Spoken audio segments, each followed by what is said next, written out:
हुआ रहता है कि कोई बोलते हैं कि 65,000 वैकेंसी आएगी, कोई 1 लाख से ऊपर निकाल रहे हैं, अलग अलग बातें उसमें हैं। लेकिन मेरा मानना है कि लगभग आपका 45,000 से 65,000 के बीच में अप्रॉक्स आपका वैकेंसी देने की संभावना है। मे भी कि थोड़ा सा ऊपर नीचे इसमें हो जाए, लेकिन इससे कम नहीं रहेगी और उससे बहुत ज्यादा भी रहने की उम्मीद मेरे ख्याल से नहीं है।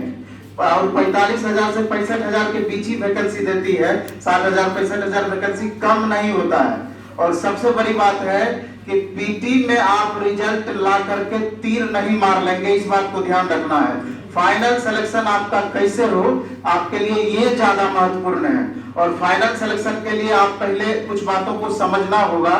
जैसे 2018 में जो वैकेंसी आई थी, उस समय 38 से 40 लाख बच्चे फॉर्म भरे थे। आप देख रहे हैं 4 साल प्लस लगभग हो चुका है, तो कम से कम 20% बच्चे तो बढ़ेंगे ही बढ़ेंगे।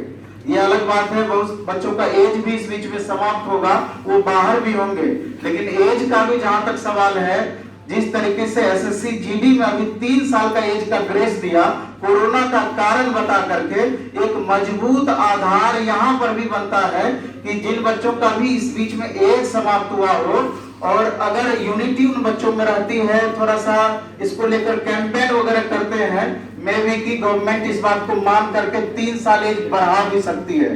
अभी आपका अपर एज लिमिट में कोई बोलेंगे 28 साल है, कोई बोलेंगे 30 साल है। यहाँ पर थोड़ा सा कंफ्यूजन होता है, लेकिन अभी अपर एज लिमिट आपका 30 साल रखा गया है। क्योंकि पहले 28 साल था, बाद में 2 साल बढ़ा दिया गया था। तो एक बार जब बढ़ गया, इसको घटाना बहुत ही मुश्किल है। लड़के एकदम विरोध पे उतर जाएंगे, कदापि संभव नहीं है। इसलिए आप 30 साल ही एज अपर एज लिमिट माने। और उसके बाद जो एज रिलैक्सेशन है, 3 साल का ओबीसी कैंडिडेट को और 5 साल का एससी एसटी कैंडिडेट को उसका लाभ मिलता है। यहाँ भी आपको मिथक को दूर कर लेना चाहिए कि अगर आप एज रिलैक्सेशन का लाभ लेते हैं, यानी कि ओबीसी कैंडिडेट है या एससी एसटी कैंडिडेट है, 30 साल प्लस अगर आपका एज हो रहा है, तो वैसी परिस्थिति में आप ये समझें कि पूरे सीट पर आप फाइट नहीं करते हैं, बल्कि आपके कैटेगरी में नंबर ऑफ वैकेंसी जितनी होगी, आप सिर्फ उसी पे फाइट करेंगे। यानी कि कम से कम तब आपका फाइनल सिलेक्शन के लिए अन्य बच्चों के बनिस्बत 3 से 5 मार्क्स आपको ज्यादा लाना होगा, तभी जाकर कैटेगरी में आपका फाइनल सिलेक्शन होगा। नहीं तो फिर आपकी परेशानी बढ़ेगी। इस बात को समझना है। ये नहीं कि दोनों आप तुलनात्मक रूप से सेम रहेंगे, ऐसी बात नहीं होगी। ठीक है। और अभी कम से कम 45 से 50 लाख बच्चे फॉर्म भरेंगे, जिसमें कि चूंकि इसमें बीटेक वाले बच्चों को भी अलाउ किया जाता है, डिप्लोमा वाले बच्चों को भी अलाउ किया जाता है। एक बार हम समझना चाहेंगे, इसमें यहाँ पर बीटेक वाले बच्चे भी हैं, हैंड रेज करना है। डिप्लोमा वाले, आईटीआई वाले,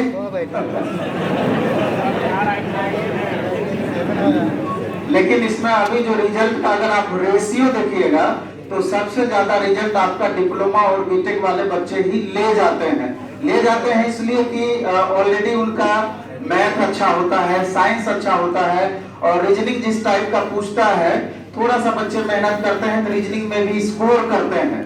यही कारण होता है कि चूंकि स्कोर मैक्सिमम कर पाते हैं, इसलिए फाइनल सिलेक्शन होने की भी संभावना इन बच्चों की ज्यादा होती है। लेकिन आप आईटीआई बेस्ड भी जो बच्चे हैं, निश्चित रूप से आप यकीन मानिए कि 70 से 75 मार्क्स के बीच का आपको टारगेट बनाना होगा। अलग बात है कि 60 62 65 में रिजल्ट हो जाता है, लेकिन दिन ब दिन आप लगातार देख रहे हैं कि हम कंपटीशन लेवल किस कदर लगातार बढ़ते जा रहा है। आप संख्या की बातें हम नहीं कर रहे हैं, संख्या तो जो है आपका है ही, बच्चों की क्वालिटी लगातार इंप्रूव हो रही है। अभी आप देखेंगे गांधी मैदान चले जाइए, स्टेडियम चले जाइए, गंगा किनारे चले जाइए, मैक्सिमम बच्चे ग्रुप में लगातार सेट वगैरह बनाते रहते हैं। रूम पर भी ग्रुप बना के 5 बच्चे 10 बच्चे का ग्रुपिंग चलते रहता है। और सिर्फ पटना की ही बातें नहीं है, आप गांव में इस तरह का माहौल चल रहा है। तो स्वाभाविक है कि जब स्टूडेंट इतना ज्यादा मेहनत कर रहे हैं, तो कट ऑफ पर तो प्रभाव पड़ना ही पड़ना है। इसलिए और पीटी 75 मार्क्स का होना है। पीटी में रिजल्ट इजी में आ जाएगा। जो भी कंसेस बच्चे हैं इस बार ग्रुप डी में छठे होंगे, एनटीपीसी पीटी पास किए होंगे, 100% सभी बच्चों का रिजल्ट यहाँ पर पीटी में होगा। लेकिन वही बात जो हम बोले हैं कि पीटी में रिजल्ट लाके तीर नहीं मारना है, फाइनल सिलेक्शन कैसे हो ये ज्यादा आपके लिए महत्वपूर्ण होना चाहिए। उसके लिए आपको टायर 2 में यानी सीबीटी 2 में आपको फर्स्ट सिटी का जो 100 मार्क्स का एग्जाम होना है वहां 70 प्लस स्कोर करना ही करना है। अब आपको टारगेट ये बनाना होगा कि 70 प्लस स्कोर आप कैसे कर पाएंगे, क्योंकि अभी आपके पास समय ठीक ठाक है, कम से कम 6 महीना का तो समय है ही। वैकेंसी जब भी आएगी उसके 3 से 4 महीने के बाद आपका एग्जाम होगा, तो अभी से जोड़िएगा 6 से 8 महीना का समय आपके पास है और 6 से 8 महीने में सारा कुछ आप हासिल कर सकते हैं जो आप चाहेंगे।